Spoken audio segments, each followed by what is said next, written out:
Je dirais que Poutine fait du Trump. C'est-à-dire que on ne peut absolument pas dire qu'un vaccin soit efficace, premièrement, sans l'avoir testé. On ne peut pas dire qu'un vaccin soit intéressant sans avoir testé sa toxicité.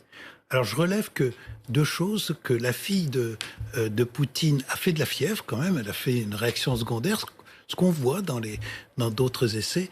Écoutez, c'est pas raisonnable. C'est pas raisonnable. Autre chose, dans sa déclaration, il dit que le vaccin a une action durable. Alors ça veut dire que probablement on l'a essayé dès mars ou février dernier pour pouvoir dire que c'est une action durable.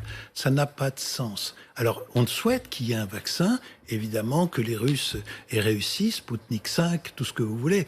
Mais c'est une annonce totalement gratuite et, disons, qui peut même porter préjudice au vaccin, à un futur vaccin, parce que si on commence à utiliser, comme font les Chinois dans l'armée chinoise, des vaccins comme ça, sans les avoir testés, sans connaître leur toxicité, eh bien, on va dévaloriser les vaccins et peut-être même entraîner une réticence plus grande de la population qui est déjà assez importante contre les vaccins. Parce que là, en fait, la production serait lancée en septembre, selon les autorités russes.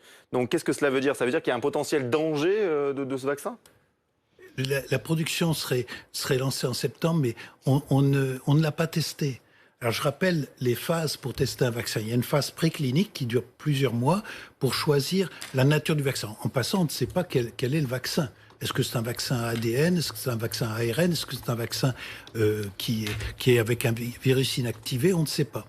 Ensuite, il y a 4 phases. La première phase, c'est une phase de toxicité et d'immunisation de volontaires sains. Alors, c'est sur quelques dizaines de personnes. On regarde s'ils font des anticorps, c'est le minimum pour savoir s'ils sont protégés éventuellement. Et on regarde les effets secondaires. Dans tous les vaccins qui ont été testés jusqu'ici, il y a quand même des effets secondaires qui ont été relevés à type surtout de fièvre, des choses comme ça.